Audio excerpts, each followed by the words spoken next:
Jasmine Carter stared at the flight attendant in disbelief, her twin daughters clinging to her sides. "Your first-class tickets seem questionable," the woman whispered. Behind her, a white businessman smirked.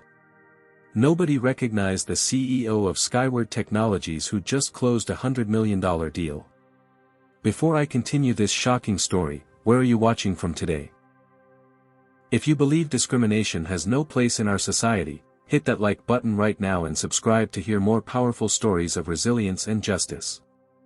Now let's dive into how this high-powered executive faced blatant discrimination despite her success. Jasmine Carter was not a woman who tolerated disrespect. At 42, she had built Skyward Technologies from a small startup into a software powerhouse worth billions. Her journey from Harlem to the heights of corporate America was the stuff of legend in business circles, though her face wasn't as recognizable as some tech moguls who sought the spotlight. Jasmine preferred to let her work speak for itself. Growing up in a cramped apartment with her single mother, Phyllis, who worked 3 jobs to keep food on the table, Jasmine had learned early that the world would not hand her anything. "You'll have to be twice as good to get half as much," her mother would say. Those words became her mantra through the grueling years at Harlem's public schools, where she excelled despite overcrowded classrooms and outdated textbooks. Her brilliance with computers earned her a full scholarship to MIT, where she was often the only black woman in her advanced programming classes. Classmates questioned her presence, professors overlooked her raised hand, and group projects became exercises in proving her worth. Yet she graduated summa cum laude, her resilience hardened like steel. The tech industry proved no more welcoming. At her first job, colleagues attributed her ideas to white male coworkers. At networking events, people assumed she was support staff rather than an engineer. When she became a project manager, clients would ask to speak to the person in charge even when she was clearly leading the meeting. None of it stopped her. Jasmine worked 18-hour days, built flawless systems, and gradually earned respect through sheer competence. By 30, she had enough industry credibility and savings to launch Skyward Technologies, specializing in cloud security solutions. Against all odds, her company thrived, eventually employing over 5,000 people worldwide. Her personal life bloomed alongside her career when she met and married Benjamin Carter, a literature professor who supported her ambitions completely. 10 years into their marriage, they welcomed twin daughters, Zara and Zoe. Though Benjamin had passed away from cancer 3 years ago, Jasmine had thrown herself into being both mother and father to her girls while continuing to lead her company to new heights. Now 11 years old, the twins were clearly their mother's daughters. Brilliant, tenacious, and confident beyond their years, they attended Westridge Academy, an elite private school where they excelled in science and mathematics. Their latest achievement: a sophisticated robotics project that could identify and sort recyclable materials using artificial intelligence, had won first place in the regional science fair and earned them a spot at the national competition in San Francisco. "Mom, do you think our robot will really help reduce landfill waste?" Zara asked as she carefully packed her tablet into her backpack. The more analytical of the twins, she was constantly thinking about practical applications. "Of course it will," Zoe chimed in, adjusting her glasses. "Ms. Hendricks said our algorithm is the most innovative she's seen from middle schoolers ever." The dreamer of the pair, Zoe could envision possibilities others might miss. Jasmine smiled at her daughters with pride. "Both of you are already changing the world. This trip is to celebrate that." She had booked them first-class VIP seats on Continental Airways as a special treat, spending extra for the luxury experience she knew would make the trip memorable. In their penthouse apartment overlooking Central Park, Jasmine checked their Louis Vuitton luggage one last time. The twins each had their own MacBook Pros and the latest smartphones, not as status symbols, but as tools for their education and safety. Jasmine had worked too hard to deny her children the advantages she never had. Their driver, Harold, loaded their bags into the Mercedes SUV for the trip to JFK Airport. "Good luck at the science fair, young ladies," he said with a warm smile. Harold had been with the family for years and had watched the twins grow from toddlers into the impressive young women they were becoming. At the airport, the subtle shifts in people's behavior began immediately. The curbside check-in attendant glanced at their first-class tickets with raised eyebrows before forcing a smile. The security agent examined Jasmine's ID longer than necessary, looking between her face and the photo repeatedly. A woman at the premium lounge entrance asked twice if she could see their boarding passes, despite having already scanned them. "Mom, why does everyone keep checking our tickets?" Zoe whispered as they settled into the lounge. Jasmine sighed. "Some people have a hard time believing we belong in certain spaces. That's their problem, not ours." It was during their wait that Jasmine first noticed Taylor Williams. In his 50s, with silver-streaked hair and an expensive suit, he carried himself with the entitled air of someone accustomed to deference. When the lounge attendant greeted him by name without checking his credentials, Jasmine noted the contrast to their own experience but dismissed it as unimportant. As boarding was announced for first-class passengers, Jasmine led her daughters to the gate. The twins couldn't contain their excitement as they walked down the jet bridge. "We get those big seats that turn into beds?" Zara asked, bouncing on her toes. "And the special meals with real silverware," added Zoe. "Everything," Jasmine promised, enjoying their enthusiasm. "You've earned this experience." They boarded first, settling into their spacious seats in row 2. Zara immediately began exploring all the features of her seat, while Zoe pulled out her notebook to jot down observations for a potential school essay. Jasmine helped them buckle in before taking her own seat across the aisle, already mentally reviewing her presentation for the investors she would meet while in San Francisco. As other first-class passengers boarded, several nodded politely, though few made eye contact. Jasmine was used to this. Her tailored suit and quiet confidence usually commanded respect, but there was always an invisible barrier. She watched as Taylor Williams boarded, noticing how he frowned slightly when he saw the twins occupying row 2. He took his assigned seat in row 4, but Jasmine caught him speaking to a flight attendant, gesturing in their direction. It was going to be a long flight. The plane was nearly ready for takeoff when Brittany Reynolds, a blonde flight attendant with a practiced smile, approached their row. Her expression was pleasant enough, but her eyes held something cold as she leaned toward Jasmine. "Excuse me, ma'am," she said, her voice lowered but still audible to nearby passengers. "May I see your boarding passes again?" Jasmine maintained her composure, reaching into her bag to retrieve the passes she had already shown at least 3 times. "Of course." Brittany examined them with exaggerated scrutiny, turning them over as if searching for signs of forgery. "These seats are a premium first-class section," she said, emphasizing the word premium, as if Jasmine might not understand its meaning.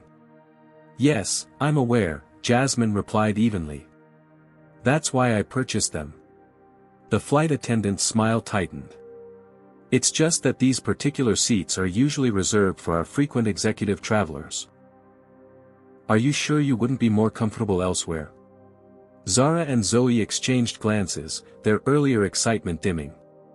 Jasmine felt a familiar heat rising in her chest, the anger she had learned to control through countless similar interactions. "We're quite comfortable right here, in the seats assigned to us," she stated firmly. Before Brittany could respond, Taylor Williams appeared beside her, his imposing frame looming over Jasmine and the twins. "Excuse me, but there seems to be a misunderstanding. I was promised an upgrade to these specific seats." Brittany's demeanor transformed instantly. "Mr. Williams. I'm so sorry for the confusion. Let me sort this out for you right away." She turned back to Jasmine, no longer bothering with the pretense of a smile. "Ma'am, we need to accommodate Mr. Williams, who's one of our Diamond Elite members. We can move you and your children to our economy comfort section." The way she hesitated before saying children made it clear she was choosing her words carefully in public. Jasmine sat straighter, her voice calm but firm. "No, that won't be necessary. We have assigned seats that I paid for in advance." Mr. Williams has his own assigned seat, according to his boarding pass. There's no confusion to sort out. Taylor Williams scoffed. Look, I'm sure economy will be fine for you. I have an important business meeting immediately after landing and need to be well rested. As do I, Jasmine replied, meeting his gaze directly. And my daughters are presenting at the National Science Fair tomorrow. We'll be keeping our seats. Several nearby passengers were now openly watching the interaction. Some appeared uncomfortable, while others seemed almost entertained by the drama unfolding. Brittany's voice took on an edge. Ma'am, we try to be accommodating to all our passengers, but Mr. Williams is a long-standing executive member. And I'm a paying customer who purchased these specific seats, Jasmine countered. What you're suggesting isn't accommodation, it's discrimination. The word hung in the air like a thunderclap. A few passengers shifted uncomfortably in their seats. Brittany's face flushed red. I'm going to have to ask you to lower your voice. No one is discriminating against you. Zoe, always sensitive to tension, reached for her sister's hand across the aisle. Zara squeezed it, her young face reflecting confusion and hurt. Mom. Zara whispered. Why do we have to move? Did we do something wrong? No, sweetheart. We're not moving, Jasmine assured her, though her heart ached at having her children witness this. The standoff was interrupted by the arrival of Marcus Green, the head flight attendant, a man in his 40s with a stern expression. Brittany immediately pulled him aside, whispering urgently while gesturing toward the Carters. Marcus approached with an air of authority. What seems to be the problem here? Before Jasmine could speak, Brittany jumped in. These passengers are refusing to accommodate Mr. Williams' upgrade request, and they're becoming confrontational. Jasmine took a deep breath. That's not accurate. We have assigned seats that we paid for. There was no upgrade notification, and we're not obligated to give up our seats because someone else wants them. Marcus glanced at Taylor Williams, who stood with arms crossed, exuding impatience and privilege. Then he looked at Jasmine and the twins, his expression calculating. Ma'am, could I see some identification along with your boarding passes? You didn't ask Mr. Williams for identification, Jasmine pointed out. I know Mr. Williams, Marcus replied dismissively. Standard procedure for resolving seating disputes. Jasmine produced her ID along with the boarding passes again, aware that several passengers were now recording the interaction on their phones. The absurdity wasn't lost on her, a successful CEO being asked to prove she belonged in first class while her young daughters watched. Marcus examined her ID with the same unwarranted suspicion Brittany had shown. Jasmine Carter, he read aloud, giving no indication he recognized the name of one of the most successful black women in tech. Yes, Jasmine Carter, CEO of Skyward Technologies, she confirmed, not out of vanity but necessity. These are my daughters, and these are our assigned seats. This is becoming harassment. A middle-aged white woman across the aisle glanced up from her magazine. For heaven's sake, just let them sit where they're ticketed. This is ridiculous. Marcus ignored her, addressing Jasmine instead. There's no need to make accusations. We're simply trying to resolve a seating issue. There is no seating issue, Jasmine insisted. The issue is that you're asking us to give up seats we paid for because that man wants them, and you're not even attempting to hide the fact that you're treating us differently. The tension in the cabin was palpable now. Other first-class passengers were whispering among themselves. Taylor Williams checked his watch impatiently. If this isn't resolved quickly, I'll miss my connection, he complained loudly. The plane, which should have already pushed back from the gate, remained stationary. The pilot's voice came over the intercom, "Ladies and gentlemen, we're experiencing a slight delay. We should be underway shortly. Flight attendants, please prepare for departure." Marcus lowered his voice. "Ma'am, I'm going to have to ask you to cooperate. We can make this easy, or we can make it difficult." Jasmine met his gaze unflinchingly. I'm not the one making this difficult. We are seated in our assigned seats with valid tickets. Any difficulty is coming from your staff's insistence that we move to accommodate another passenger, which you have no right to demand. Zoe's eyes had filled with tears, and Zara looked angry and confused. Jasmine's heart broke for them.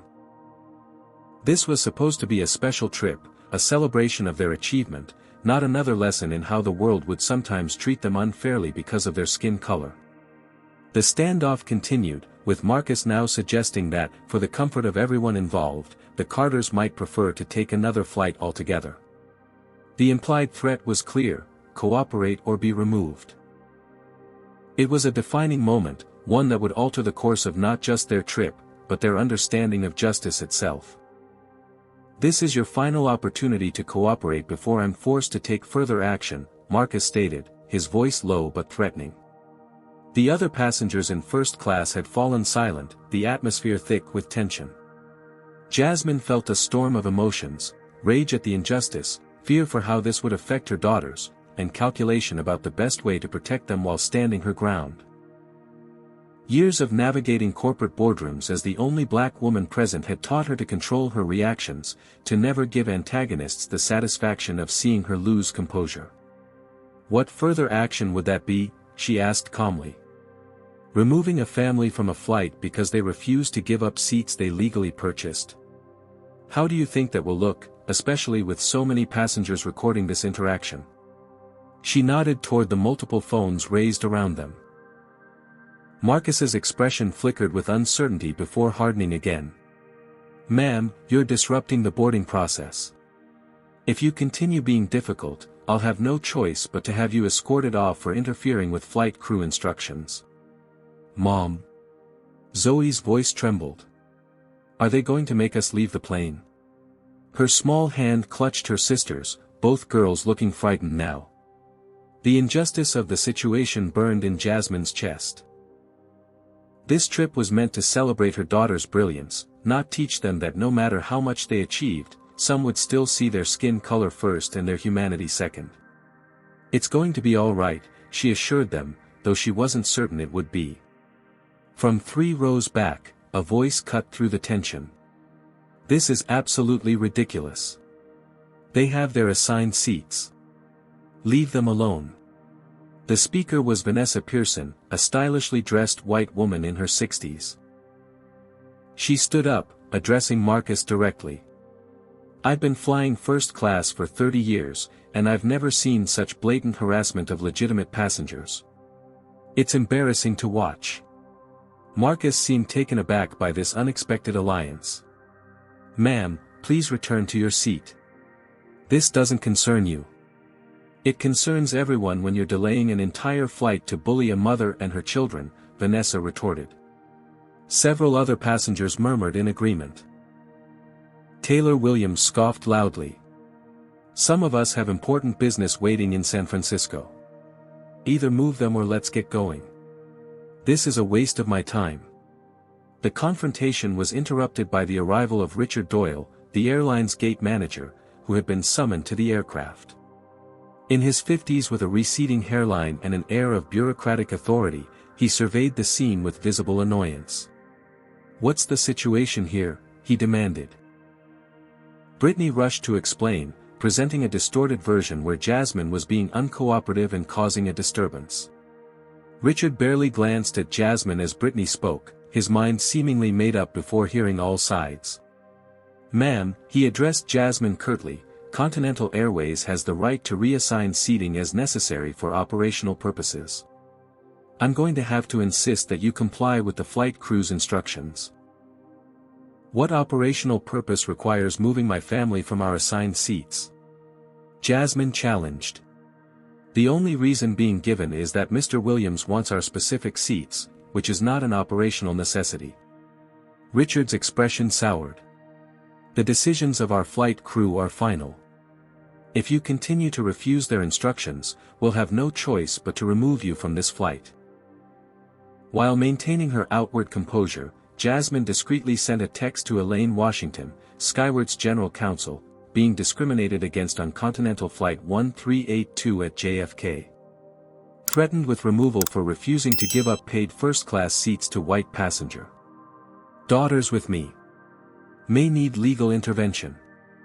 Zoe, always sensitive to stress, began breathing rapidly, the early signs of the anxiety attacks she'd experienced since her father's death. Her face paled as she struggled to control her breathing. My daughter needs a moment, Jasmine said, unbuckling her seatbelt to reach Zoe. She has anxiety, and this confrontation is triggering an attack. Please remain seated while the aircraft is preparing for departure, Brittany snapped, blocking Jasmine's path to her daughter.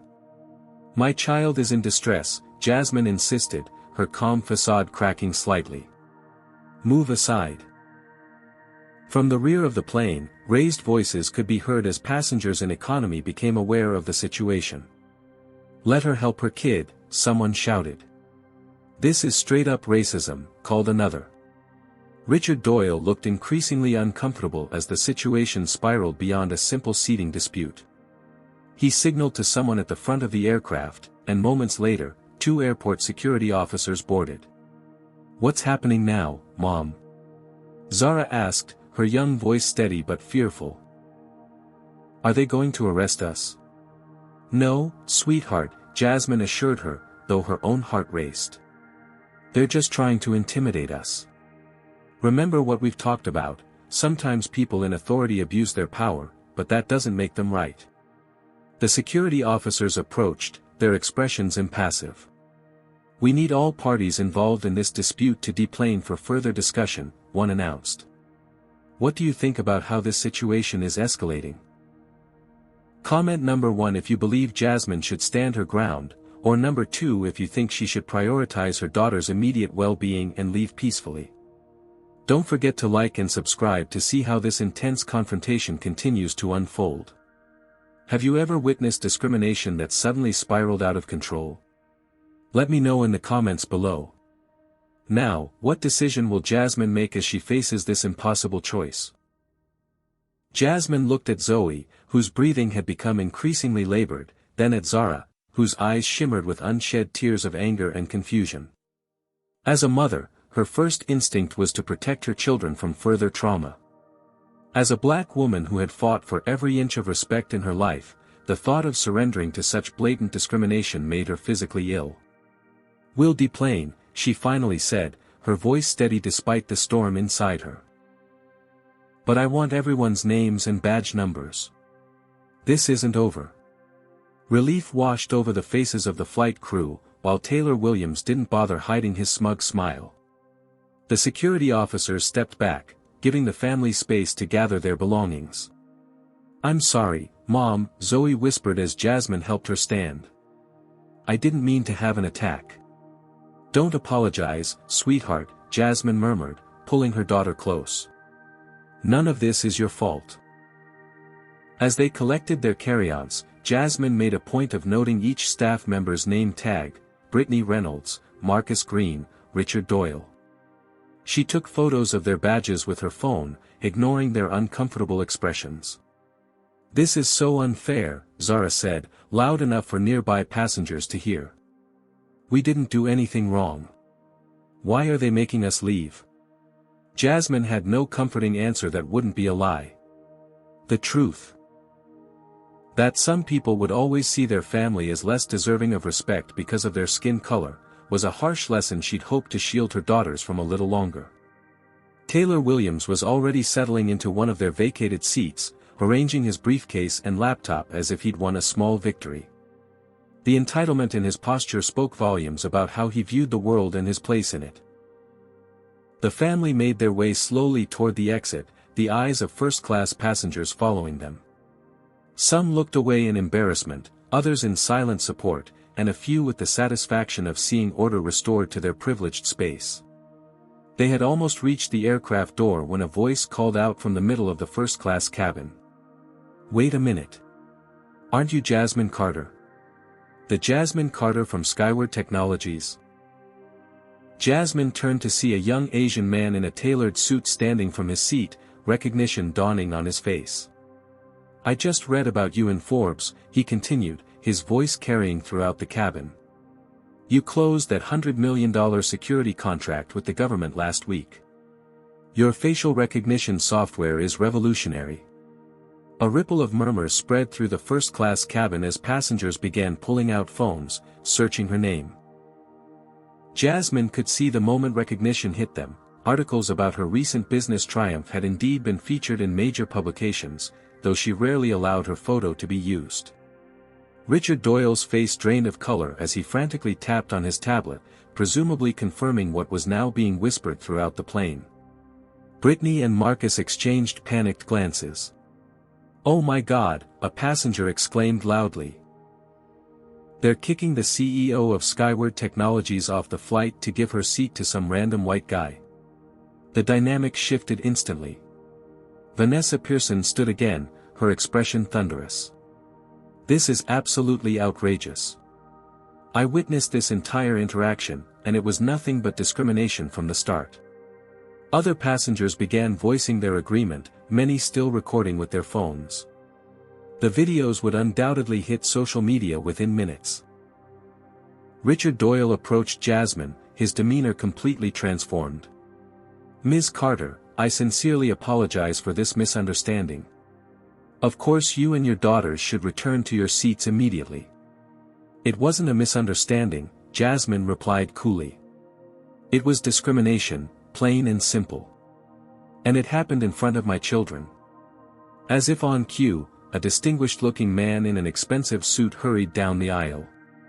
"Ms. Carter, I'm Victor Alvarez, Senior Vice President of Customer Experience for Continental Airways. I was in business class when I was informed of the situation. Please accept my profound apologies for this inexcusable treatment."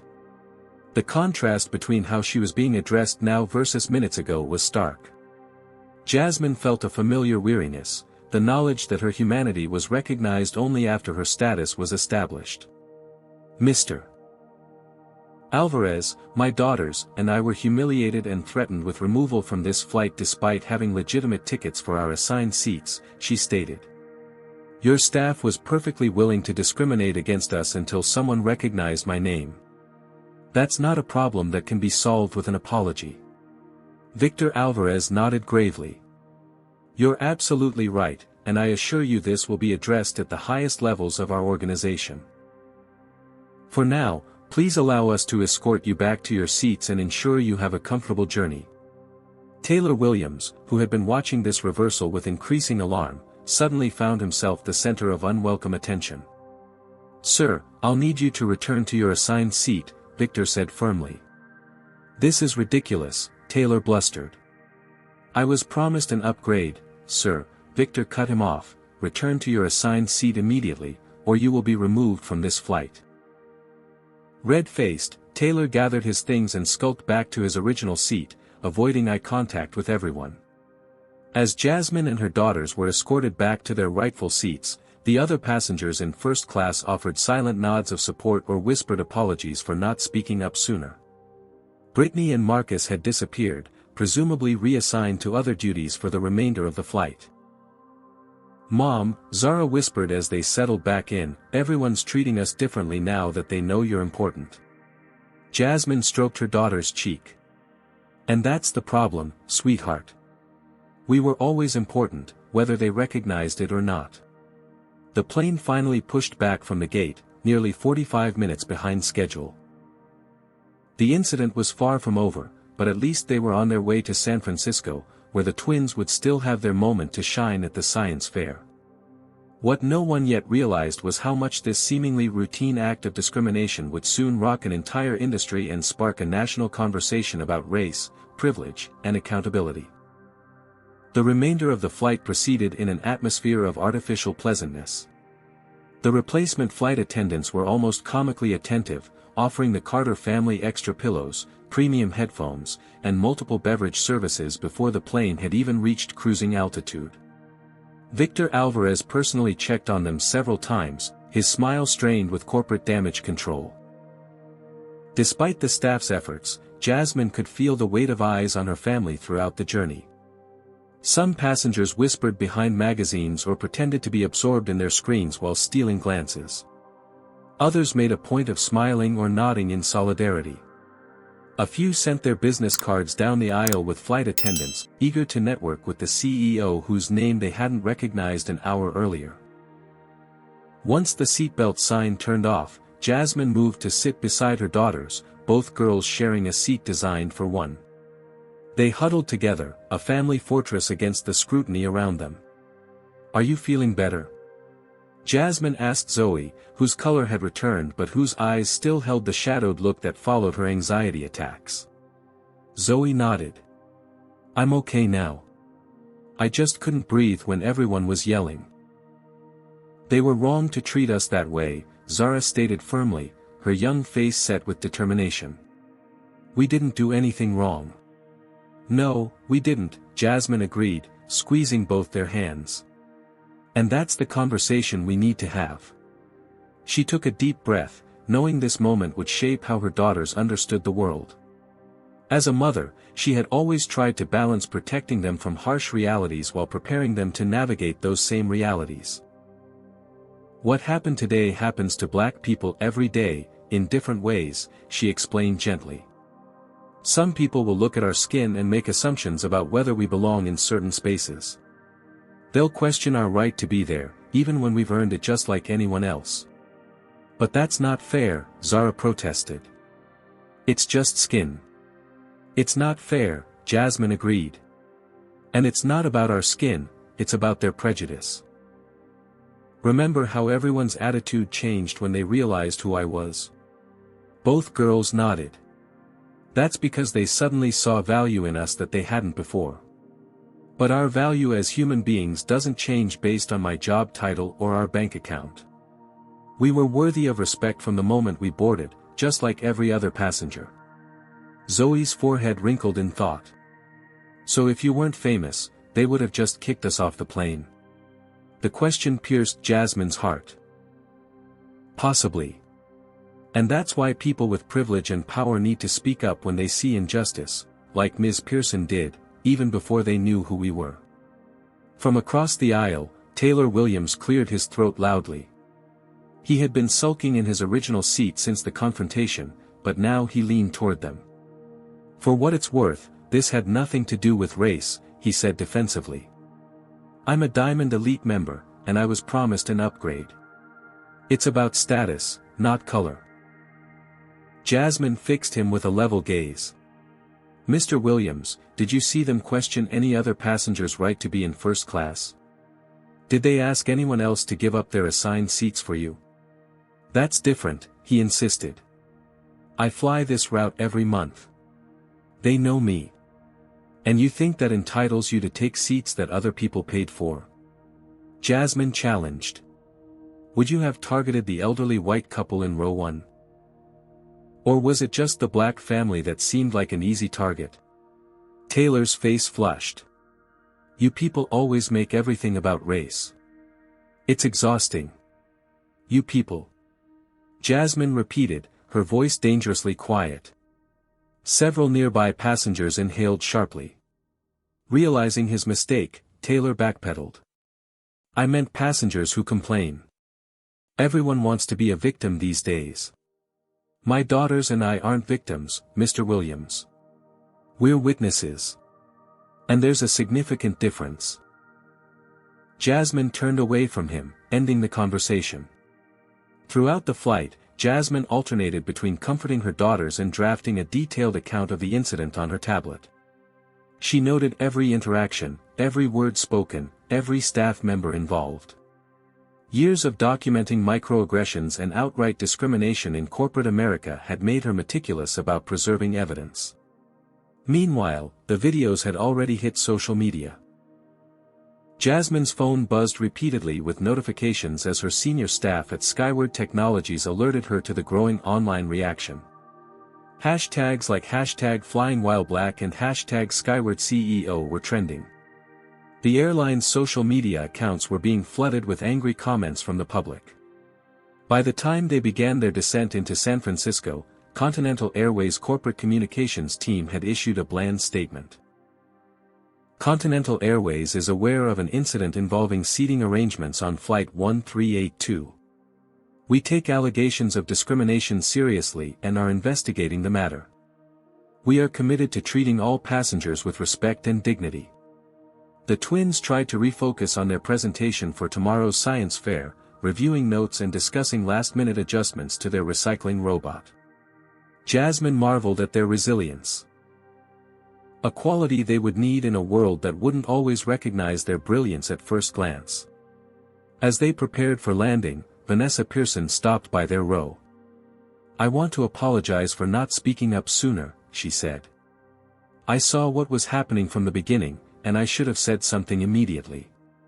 "Thank you for speaking up at all," Jasmine replied. "Many never do." Vanessa handed Jasmine her business card. "I sit on the board of several companies. If there's anything I can do to support you in addressing this, please let me know. This kind of treatment is unacceptable." The plane touched down at San Francisco International Airport just after noon local time. As they taxied to the gate, the pilot made an announcement: "Ladies and gentlemen, we apologize for our delayed departure from New York. We'll be arriving at Gate 36, where representatives from Continental Airways management will be meeting the flight." Jasmine wasn't surprised when Victor Alvarez informed them that the airline's regional director would like to speak with them privately upon deplaning.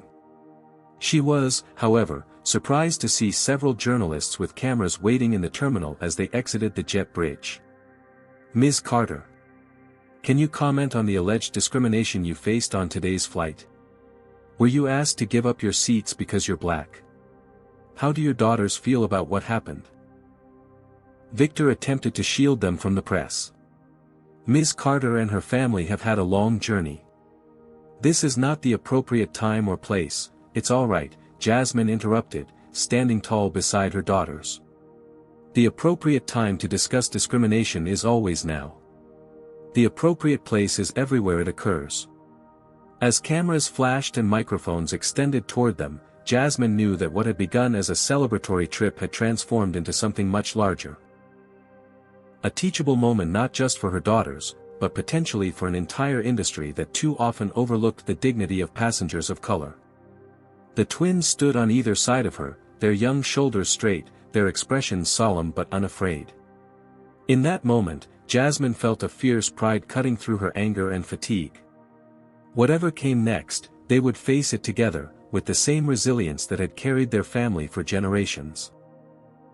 By evening, the incident aboard Continental Airways Flight 1382 had exploded across every major news outlet and social media platform. Jasmine had expected some coverage but was unprepared for the sheer magnitude of public reaction. Video clips filmed by passengers showed Brittany Reynolds' dismissive tone, Marcus Green's intimidation tactics, and Taylor Williams' entitled demands. Even more powerful were the recordings of 11-year-old Zoe's anxiety attack and Zara's confused questions about why they were being forced to leave. In their hotel suite, the twins tried to focus on preparing for tomorrow's science fair while Jasmine fielded an endless stream of calls from journalists, corporate partners, and her executive team back in New York. "Zara, can you adjust the sensitivity on the optical sensor?" Zoe asked, tinkering with their recycling robot. "I think it's missing some of the clear plastics." Zara nodded, though her attention kept drifting to her mother's tense phone conversations. Both girls were trying to maintain normalcy in the eye of a media hurricane. "Daniel, I need you to handle the press inquiries," Jasmine instructed her head of public relations during a conference call with her senior staff. "Direct statements only from me. The girls are off limits, absolutely no interviews with them." "The story's already trending nationwide," Daniel Hayes replied. "CNN, MSNBC, and Fox have all reached out. They're framing it as, Black female CEO faces discrimination despite success." Continental stock dropped 3 points this afternoon. "I don't care about their stock price," Jasmine said firmly.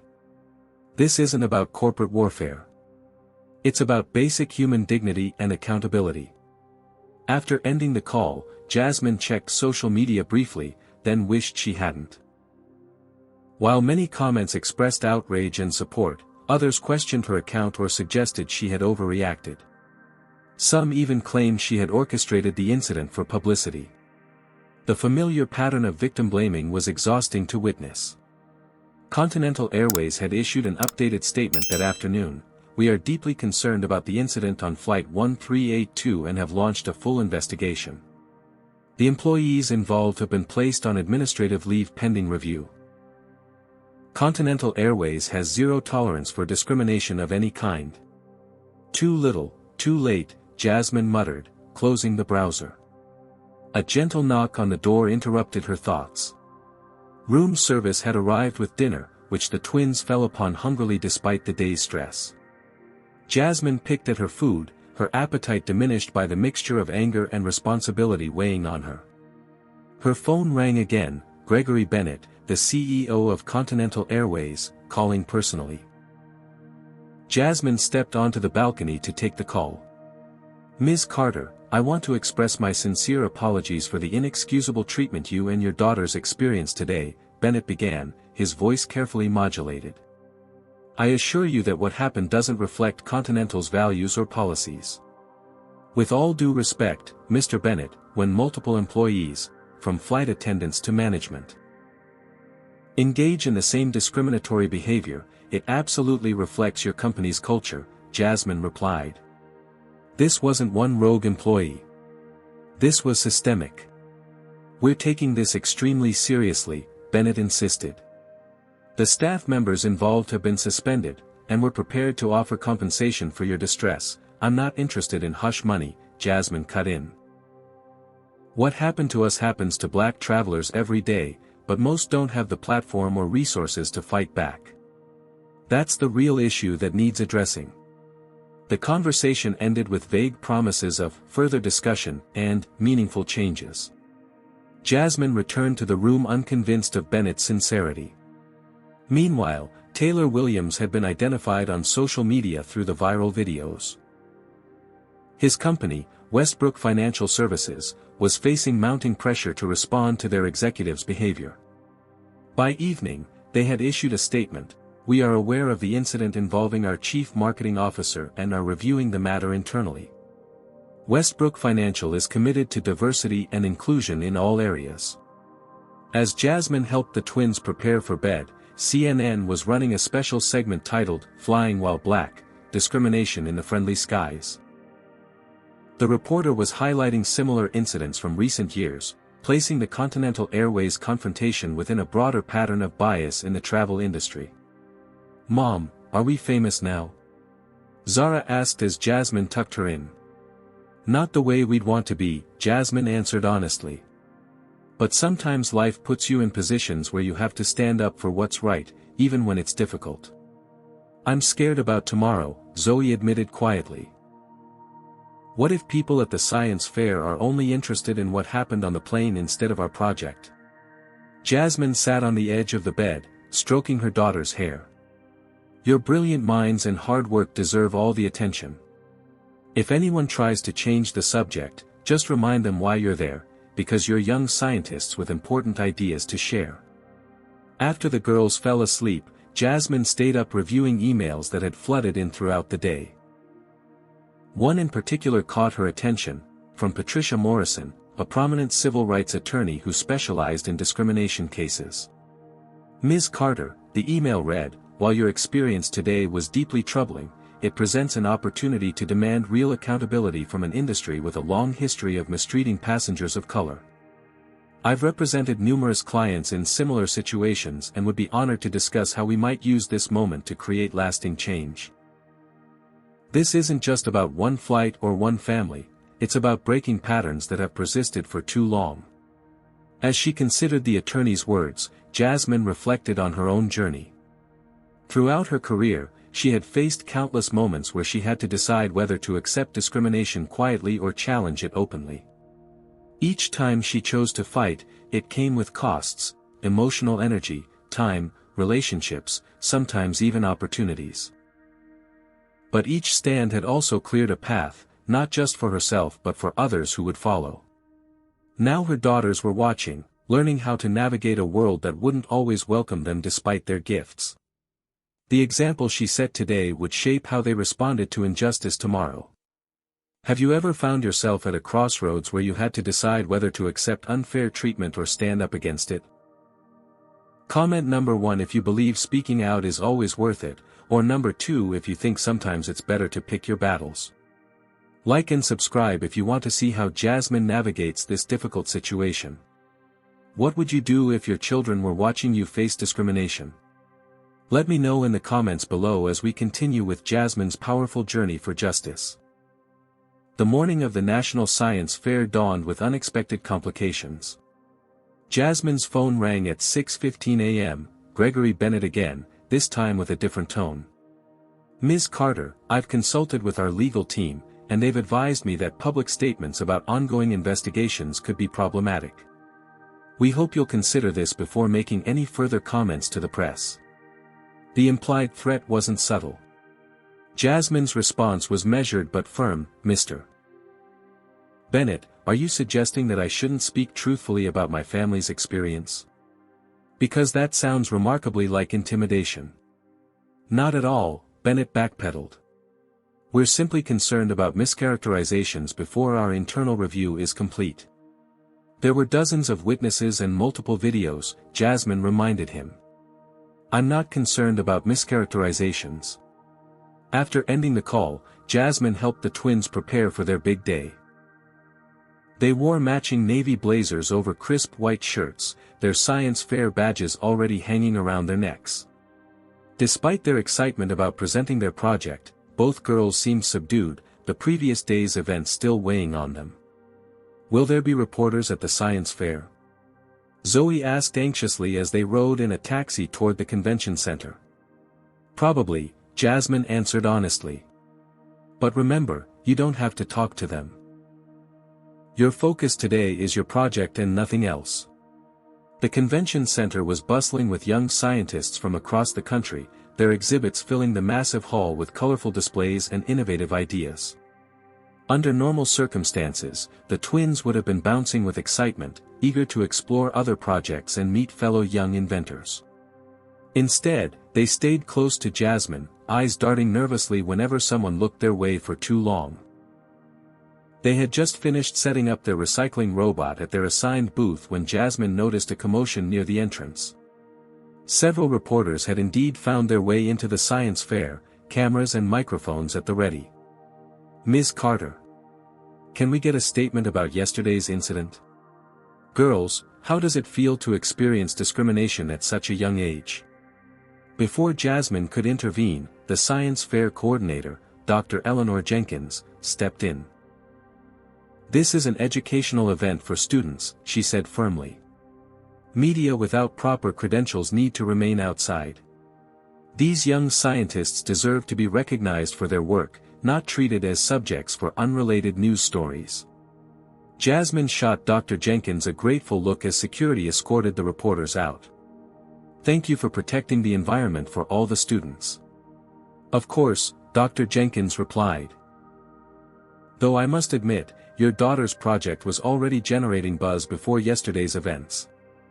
Their algorithm for sorting recyclables is remarkably sophisticated for middle school students."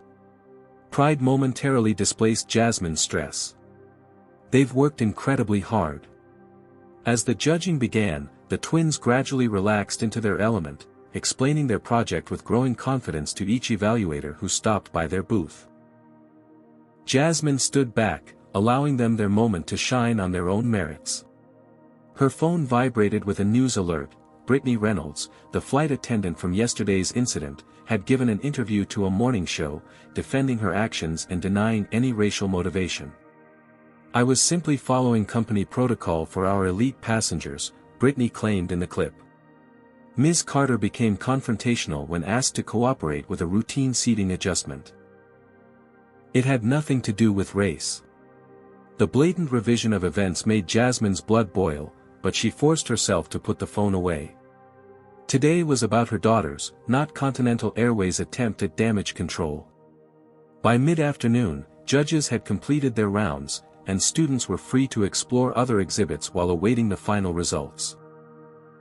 The twins were finally beginning to enjoy themselves, their natural curiosity overtaking yesterday's trauma as they discovered projects involving everything from sustainable agriculture to new applications for artificial intelligence. Jasmine used this time to step outside and return urgent calls, including one from Patricia Morrison, the civil rights attorney who had emailed her. Continental is already trying to control the narrative, Patricia observed after Jasmine described Bennett's morning call and Brittany's interview. This is standard procedure: deny, minimize, and shift blame to the victim. I'm not interested in being portrayed as a victim, Jasmine replied. I'm interested in accountability. Then we need to think strategically, Patricia advised. They'll offer a settlement with a non-disclosure agreement attached. It would be quick, quiet, and completely ineffective at creating real change. That's not acceptable, Jasmine stated firmly. I agree, Patricia said. Which is why I think we should consider a different approach altogether. Their conversation was interrupted by an incoming call from Elaine, Skywart's general counsel. Jasmine, Taylor Williams' company just put him on administrative leave pending investigation. And there's more. We've been contacted by 3 former Continental employees who say they were fired after reporting discriminatory practices.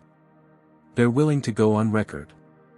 The pieces were falling into place for a much larger confrontation than Jasmine had initially anticipated.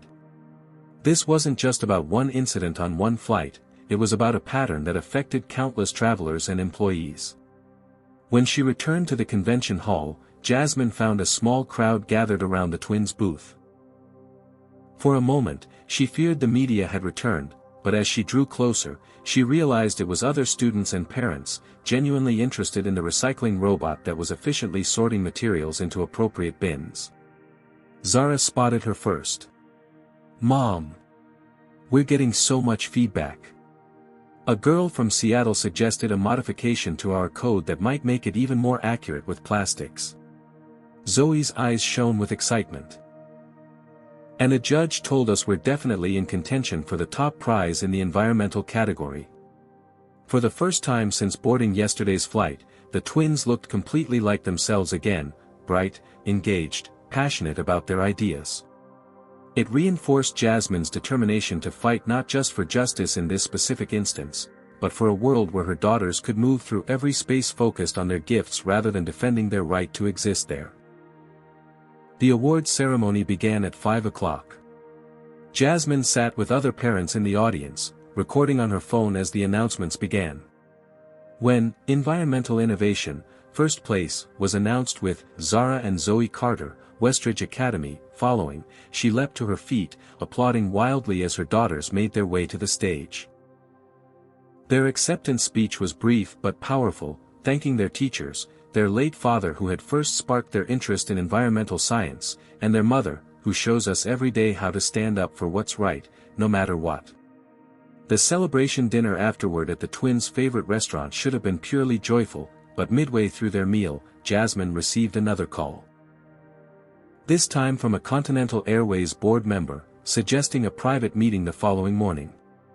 We believe we can resolve this situation to everyone's satisfaction, the board member said smoothly. Continental values your business and regrets any misunderstanding. It wasn't a misunderstanding, Jasmine corrected him. And resolution won't come through private meetings and confidential settlements. After declining the meeting, Jasmine found 17 new messages waiting, including one that made her pause. Taylor Williams had issued a public apology via his company's website, claiming he had reflected deeply and recognized his unconscious biases after the incident. Mom, is it over now? Zara asked, noticing her expression as she read the message. Since he apologized. Jasmine considered how to answer. An apology is just words, sweetheart. Real change comes from actions and accountability. It's not over until the systems that allowed this to happen are changed. That night, as the twins slept soundly, exhausted from their triumphant day, Jasmine sat at the hotel room desk drafting emails and reviewing documents Patricia had sent over. Continental Airways clearly hoped to contain the situation with a swift settlement and superficial apology. Taylor Williams hoped to salvage his reputation with carefully crafted remorse. Both assumed that money and words could erase what had happened. They were about to discover how wrong they were. Jasmine Carter hadn't built a billion-dollar company by accepting superficial solutions to fundamental problems. The confrontation was far from over. In fact, it was about to escalate beyond anything Continental Airways had anticipated. The following morning, Continental Airways received Jasmine's response to their settlement offer. A comprehensive document detailing not just the incident on Flight 1382, but a pattern of similar occurrences across the airline industry. Attached were statements from the 3 former Continental employees who had contacted Skyward Technologies, each describing racial discrimination they had witnessed or experienced while working for the company. "She's not looking for money," Patricia Morrison explained to Gregory Bennett and Continental's legal team during a conference call. "She's looking for structural change." The airline executives had expected a negotiation over compensation. Instead, they faced a meticulously researched demand for industry-wide reform, including mandatory anti-bias training, transparent reporting of discrimination complaints, and diverse hiring practices at all levels of the organization. Meanwhile, the twins were enjoying a day of sightseeing in San Francisco, their science fair victory lending them a confidence that partially overshadowed the airplane incident. A security team hired by Skyward Technologies accompanied them discreetly, ensuring that media couldn't ambush the family during their remaining time in the city. "Mom, look!" Zoe pointed excitedly at a street performer near Fisherman's Wharf. "He's using recycled materials for his instruments."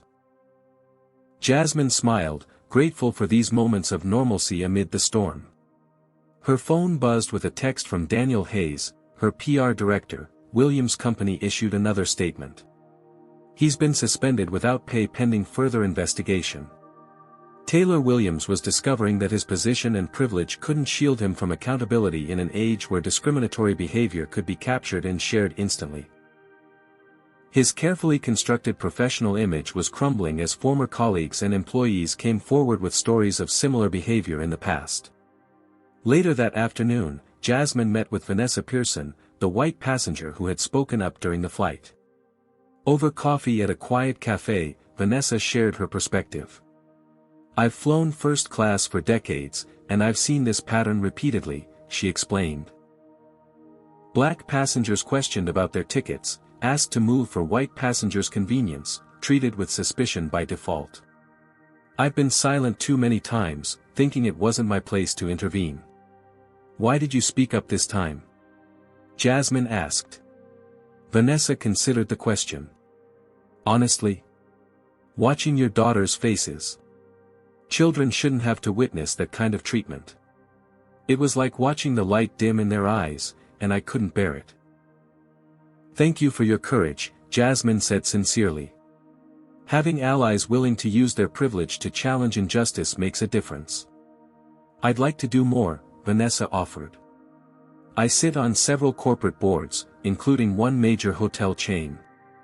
If you're serious about industry-wide changes, my connections might be useful."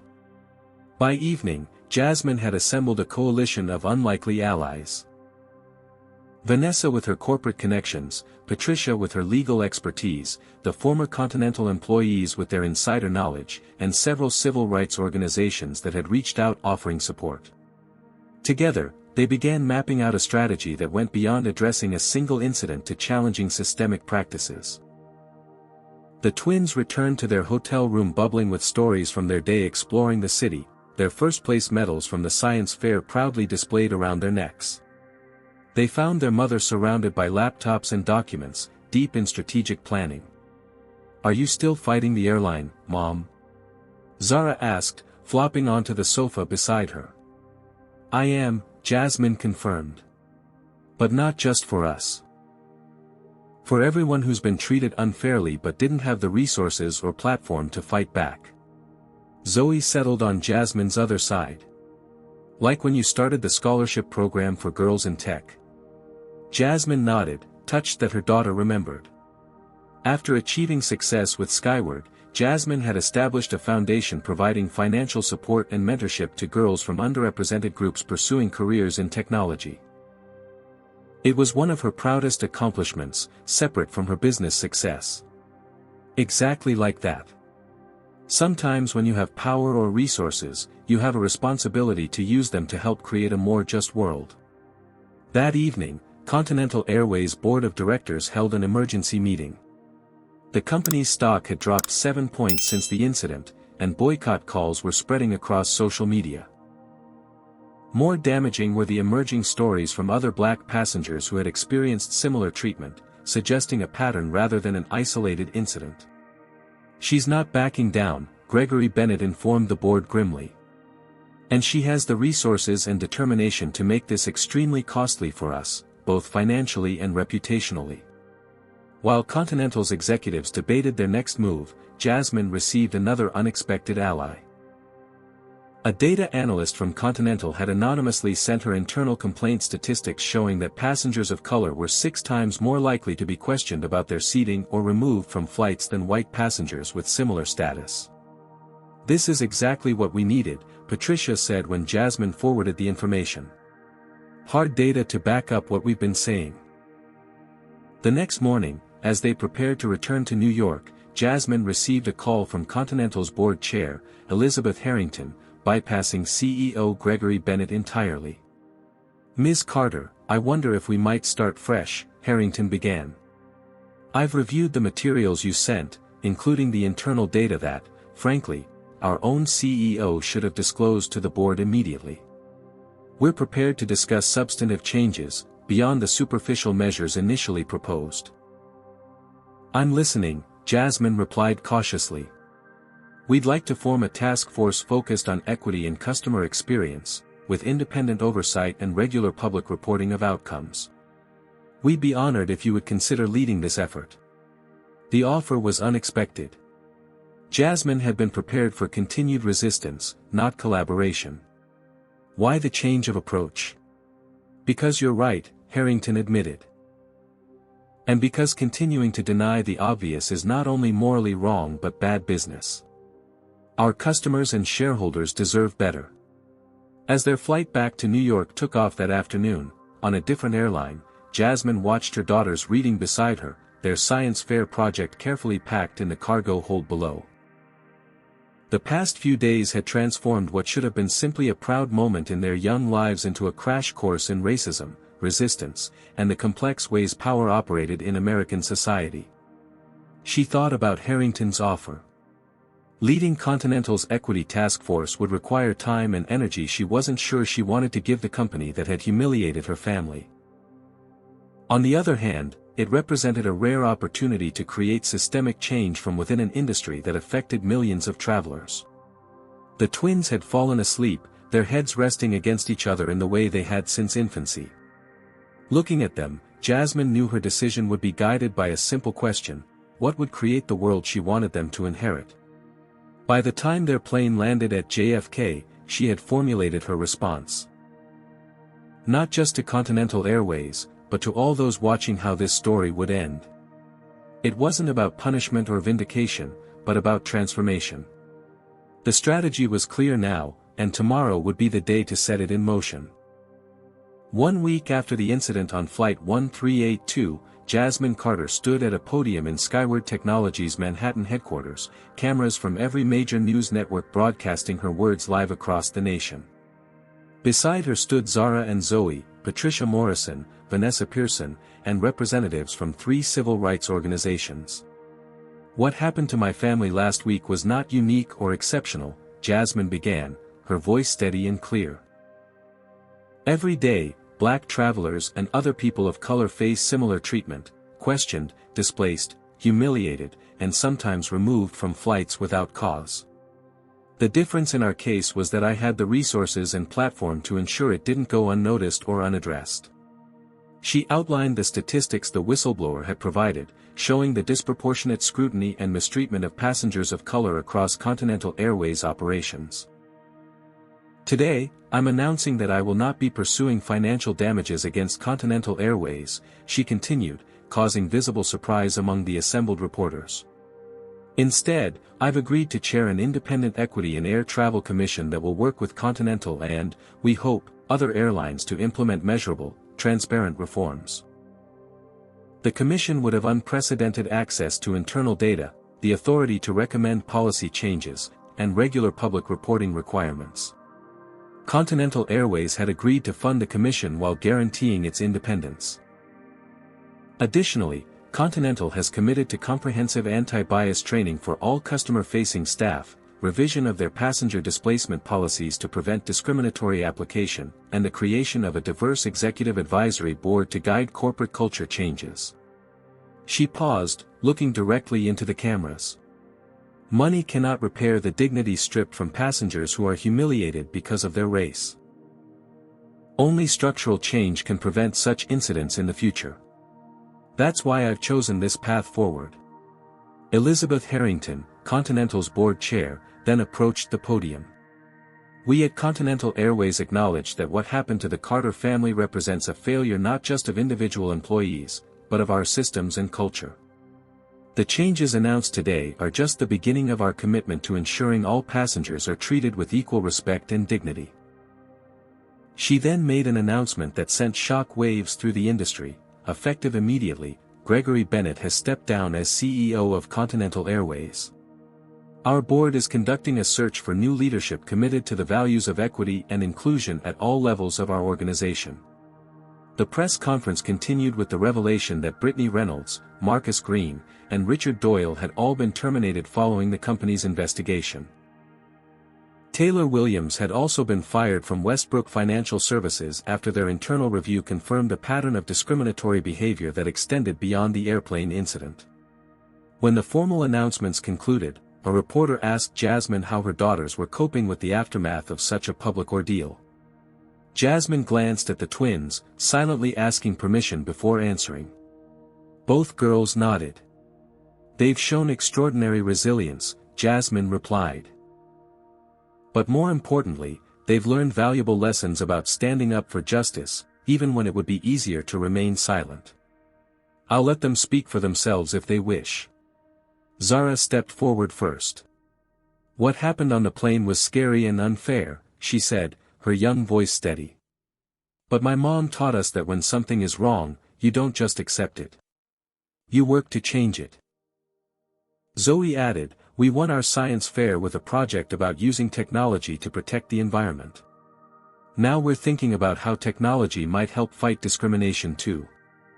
Their poise and thoughtfulness brought tears to many eyes in the room. These weren't just the children of privilege who happened to face an unfortunate incident, they were young women being raised to combine their advantages with a deep commitment to creating a more just world. In the months that followed, the impact of what became known as the Continental Incident rippled through the airline industry and beyond. Continental's new CEO, Dr. Maya Richardson, the first black woman to lead a major U.S. airline, worked closely with Jasmine's commission to implement reforms that soon became industry standards. The twins spoke at schools across the country about both their scientific innovations and their experience standing up to discrimination. Their perspectives resonated with children from all backgrounds, starting conversations in classrooms about fairness, courage, and using one's voice for positive change.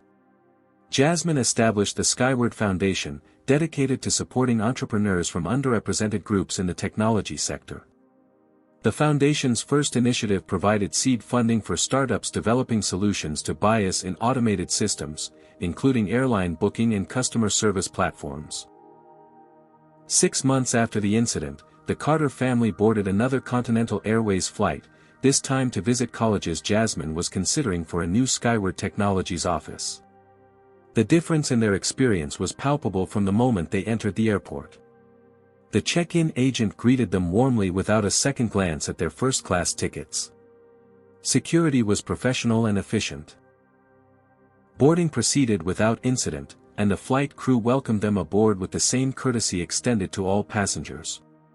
As they settled into their seats, Zara whispered to her mother, "It feels different now."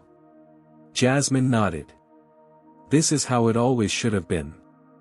The change wasn't perfect or complete, true transformation rarely happens overnight.